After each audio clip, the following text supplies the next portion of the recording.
Matod pa sa ikaduhang pagbasa, walay bisan kinsa nga makapahimulag kanato diha sa gugma sa Dios, ug bisan ang kamatayon dili kini makapahimulag kanato. Mga igsoon, nining kinabuhia na sinati nato ang daghang mga panaw sa matag adlaw sa atong kinabuhi. Ug diha niya ng mga panaw nga atong gihimo, nasayod kita nga dunay mga destinasyon ang atong gihimo. Ug daghan ang atong malabyan nga mga kasinatian diha sa atong kinabuhi. Apan moabot ang panahon nga matupas sa tanang panaw nga atong himuon, ana agayod ang realidad sa kamatayon nga mao'y atong destinasyon. Pero wala kini magpasabot nga diha niya namang destinasyon mao na ang katapusan sa tanan.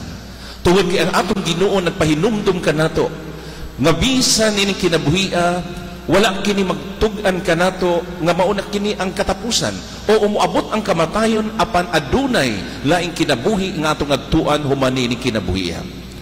Ug diha bang igsuon nagpahinumdum kanato sa realidad sa kamatayon nga atong masinati, nga atong matagamtaman pag-abot sa panahon. Wala kita masayon kung kanus kini moabot kanato. Apan kini moabot gayud diha sa atong kinabuhi. Mga igsoon nining adlaw, in a special way ato gayong gihandom kining mga igsuon natong nangamatay. Una sa tanan, nganong gihandoman nato sila? Ang pinakauna tungod sa atong gugma kanila. Mabitaw na nga dili lang siguro nining adlaw, bisan unsa nga adlaw atong gihalad ang ilang mga kalag diha sa santos nga misa og sa nagkalain-laing pag-ampo nga atong gihimo. Tungod kay kita dili lang ang pagpahinom o wala lang mahinumdum kanila, apan tungod sa nagdugtong kanato ilabit na ni atong buhi pa sila ang gugma nga atong gibati sa usag-usa.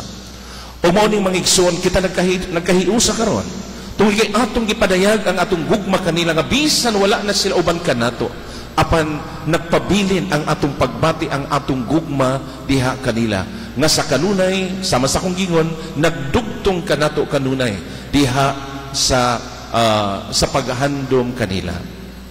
Ikaduha mga igsuon, ani kita tungod sa pag-ampo kanila. Siguro atong nahinumduman diha sa credo ato kanunay dimension communion of saints, no? Ang kahiusahan sa mga santos. Tungod kay kini nagpahinumdum kanato kung unsa ka mahinungdanon ang pag-ampo alang sa atong mga igsuon nga nangamatay na. Matod pagaganina sa pasiuna, wala na sila mangandoy ug bisan unsa nini kinabuhian. Ang ilang gipangandoy ang atong mga pag-ampo. Ug diha sa atong mga pag-ampo, sila matagap, sila matabangan aron sila magmalipayon og sila makadayon, makatagamtam sa kinabuhing dayon. Nga naman mga igsoon, atong hinumduman samtang ani kita nining kalibutan, kita makasala. Ug sila usab nangandoy nga makasulod sa gingharian sa Dios. Usahay dunay ato mga kaigsoon nga anaa pa sa purgatorio. They need purification. Dili ingon nga dili sila maadto apan sila nanginahanglan sa atong pag-ampo aron sila makadayuna didto sa gingharian sa Dios. Mao mga igsoon nga ang pag-ampo nga atong pagahimuon importante kaayo. Ang atong mga pag-ampo ato kanunay ihalad usab ngadto sa mga kalag sa atong mga igsuong nangamatay na. Ug sama niini, sila usab nag-ampo kanato nga mga buhi pa nining kalibutan. Giampo kita aron kita usab usa ka adlaw sa atong pagpanaw paingon sa gingharian sa Dios. Kita usab mahimong hapsay ang atong pagpanaw, ang atong pagbalik sa tinuod nga puloy-anan. Siguro na nadungog nato diha sa unang pagbasa. O sige buhat ni Judas, nanguliktag yun siya aron lamang ihalad para sa pag-ampo sa mga nangamatay. So mga igsuon, mausab kini ang atong gibati karon.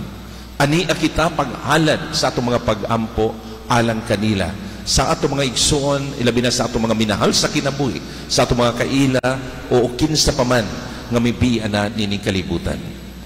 Ikatulo mga igsuon, ana kanunay ang paglaom sa pagkabanhaw. Siguro si Kristo nagpahinumdum kanato sa ebanghelyo karon. Mingon siya, ayaw kamo kaguol, salig kamo sa Dios og salig usab kanako, no?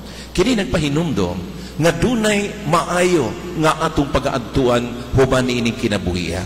Dili kita angay nga maguol tungod kay adunay lugar, adunay lawak, adunay dapit nga giandam sa Dios kanato. Mingon siya, moadto ako aron pag-andam og dapit alang kaninyo. O kung maandam ko na kini, mobalik ako aron kuhaon ko kamo, aron bisag asa ko atuaw sab kamo. Ang gusto ni Kristo kanato nga kita mahiusa ngadto kaniya. Sa pag-abot sa panahon, kita dalhon ngadto sa lawak o sa puloy-anan nga iyang giandam kanato. Tungod kay mao kini ang atong destinasyon. Kita gayon mo pauli sa tinuod natong puloy-anan. Kita gayon mo balik ngadto sa puloy-anan nga giandam sa Dios alang kanato, mao ang iyang gingharian.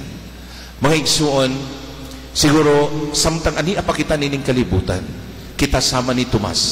Usahay mangutana kita. Gusto nato og mga clarification. Gusto nato kung sakto ba gayud ang atong gihunahuna. Mingon si Tomas, Ginoo, unsaon ang pag-adto sa dapit nga imong giandam kanamo, wala kami masayod sa dalan. Og si Jesus nagpatin-aw ni ini kang Tomas, nagpatin-aw ni ini kanatong tanan, og miingon siya, Tomas, ako ra ang dalan, ang kamatuuran og ang kinabuhi. Kay walay makaanto sa Amahan kundili pinaagi kanako. Si Kristo nagpahinumdum kanato mga igsuon nga human ni ining kinabuhiya, adunay laing kinabuhi nga atong adtuan, og ang paglaom sa pagkabanhaw ana kanunay sa matag usa kanato. Atong himuon kining santos nga misa ang paghandom nato sa tanang mga nangamatay nga mahimong importante sa matag usa kanato, ilabi na nining adlaw. Mabito na nga kabahin nining atong pagpamisa, kining atong pag-atender sa santos nga misa. Muadto pagyud kita sa sementeryo. Muduaw, mupuyo kita dito sa makadiyot, mamalandong o makikistorya sa atong unahuna o kasing-kasing sa atong mga igsuon nga nangamatay. O ato sa pangayoon, di ba, ang pagbindisyon sa ilang mga lubong. Nindot nga mga kalihukan ang atong giplano o pagahimuon karong adlaw. Hinaot unta mga igsuon nga dili lang kini hangtod karon. Atong hinumduman sa matag adlaw sa atong kinabuhi, sa tanang mga pag-ampo nga atong himuon, atong hinumduman kanunay ang kapahulayan sa mga kalag sa atong mga igsuon nga namamatay. O kini pinaagi sa atong pagigugma, paghandom kanila sa gugma, paghandom kanila pinaagi sa pag-ampo, o ang paglaom puno sa pagtuo nga kitang tanan magkahiusara dito sa gingharian sa Dios. Amen.